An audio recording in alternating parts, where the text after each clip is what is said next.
Lance Stroll is a Formula 1 pole sitter. After an incredibly exciting qualifying session in the wet, Lance Stroll has taken his maiden pole position. Before we go into the review of today's action, make sure you visit the RaceWeek site at raceweekblog.com, follow us on Twitter, raceweek_show, and subscribe to this YouTube channel for more RaceWeek content. Without further ado, it's time to talk about an exciting day at Istanbul Park, where we review that qualifying session.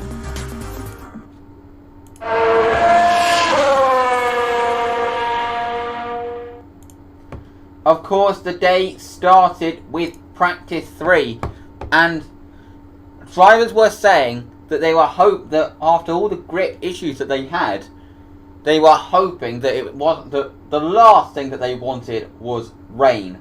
But that was what they got. Although, to be fair, at the start of the session, there appeared to be more grip than there was at the start of practice 1, when the drivers went on the track for practice 1 for the first time. But still, it was very tricky out there, and because of that, we had a jumbled up order with Verstappen with the fastest time ahead of Charles Leclerc, Alex Albon, Esteban Ocon, Lando Norris, Sebastian Vettel, Sergio Perez, Valtteri Bottas, Kevin Magnussen, Lance Stroll, Daniel Ricciardo, Carlos Sainz, Antonio Giovinazzi, Pierre Gasly, Romain Grosjean, Raikkonen, Kvyat, with Russell Latifi and Lewis Hamilton not actually setting a time in free practice 3 due to the condition, although they did all go out on track.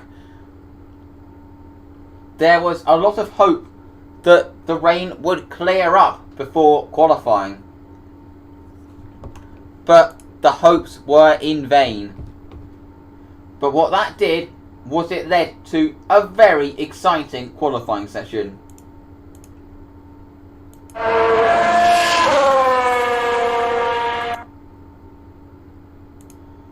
So it was a dramatic start to the session where at the start the drivers started on the intermediate tyre, but then the rain got heavier, and that necessitated a red flag midway through the first part of qualifying. And there was around a 30-minute delay, but in the end they did get going again, before the session was immediately red flagged again due to Romain Grosjean beaching it into the gravel at the first corner. But eventually we did complete Q1, and out of Q1 was Kevin Magnussen, Danny Kvyat, George Russell, Romain Grosjean after his spin, and Nicholas Latifi, who also had a spin at the end of the session, which brought out a few yellow flags. More on that later. But George Russell will start at the back of the grid due to an engine change penalty. So it wasn't really a priority for him to repeat his qualifying heroics from the previous rounds. So he will start at the back of the grid. Then came Q2, and Ferrari showed a lot of promise in the practice sessions, but neither car was able to get past Q2, with Sebastian Vettel qualifying in 12th and Charles Leclerc qualifying in 14th. They, I'm pretty sure, would have been very disappointed with that, both cars being out after showing a lot of promise. Another team that lost both cars in Q2 was McLaren. Carlos Sainz qualifying in 11th and Lando Norris qualifying in 13th. Now, it must be noted that since, and I didn't have a chance to amend this on the grid, that Carlos Sainz has been handed a 3-place grid drop for impeding Sergio Perez, which has put him down into 14th on the grid. So this has promoted Vettel to 11th, Norris to 12th and Leclerc to 13th. Whilst Pierre Gasly, the AlphaTauri, did not have that much pace in that session, so he will start 15th. And then came Q3, and Max Verstappen was in fine form throughout full wet tyres. And he was around 2 seconds ahead of anyone else. 4 seconds ahead of the Mercedes, who really did struggle in these conditions. But the track started to dry, and it became clear that the Inters was the way to go when Sergio Perez managed to beat Max Verstappen and get onto provisional pole position. Max Verstappen obviously did respond to that by going to the Inters, which did end up being the right decision considering how much the times would improve.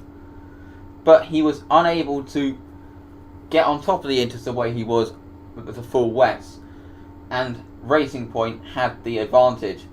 But Sergio Perez messed up his last lap, but Lance Stroll came through, set the fastest time, and took pole position. Max Verstappen was unable to respond, and he qualified in second place. He was quite bummed, but still second place. I think he is the favourite for the win tomorrow. Sergio Perez will start in third ahead of a better qualifying for Alexander Albon in fourth. Daniel Ricciardo will start in fifth ahead of Lewis Hamilton, the highest Mercedes, who had a 100% pole record in 2020 until now. And now their highest qualifying is sixth. Then you had Esteban Ocon in seventh on the grid ahead of Kimi Raikkonen in 8th, Valtteri Bottas only 9th. It's not looking good for him to maintain his title charge, to maintain his championship chances going into Bahrain, is it? From 9th on the grid. But Antonio Giovinazzi lines up in 10th, rounding off a great qualifying for Alfa Romeo. However, some of this could remain academic because a few drivers, including Lance Stroll, are under investigation for ignoring the yellow flags for Latifi going off at the end of Q1. And there's been, as far as this has been concerned, there's been no news yet. But it would be a real shame if Lance Stroll lost his pole position, because I think this is, he's had a bit of a rough patch since Mugello, but a lot of it's not really been his fault, and I think this is just showing how he's really come of age, and now I think he's now put to bed all suggestions that he's only there because of his father's money. Because I think his issue in the first 3 years was that he was simply fast-tracked into Formula 1 too soon. Because we saw flashes of his pace. He dominated Formula 3 the year before his first year in F1. But a Euro F3, which is not the Formula 3 we have now, it's not as relevant as, say, the GP3 that existed at that time, or the Formula 3 that exists today. That is a big jump. And we saw flashes of his speed from 2017 to 2019, but the thing is, it wasn't frequent enough. It was on rare days. But now we are really starting to see what he is capable of.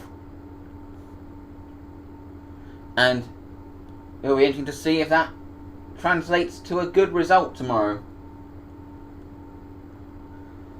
One other thing that I have to talk about before going on to the next bit, there was a bit of an uneasy moment at the start of Q2 where they started the session with a crane still alongside the track clearing Latifi's car away.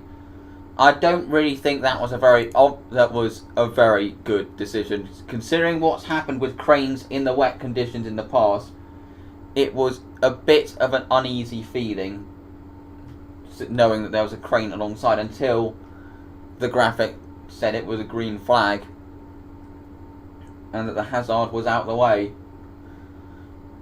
But hopefully that never happens again. But it would be a real... But At the moment,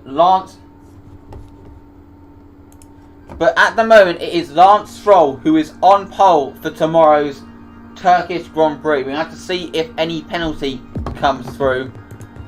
If it does, that will be a shame. But that is it from the Saturday recap. Thank you very much for watching. As I said at the beginning of the session, make sure you visit the RaceWeek website at raceweekblog.com. Follow us on Twitter at raceweek_show. And subscribe to this channel for more RaceWeek content. Thank you very much for watching. And we'll see you tomorrow for the race day review. Goodbye.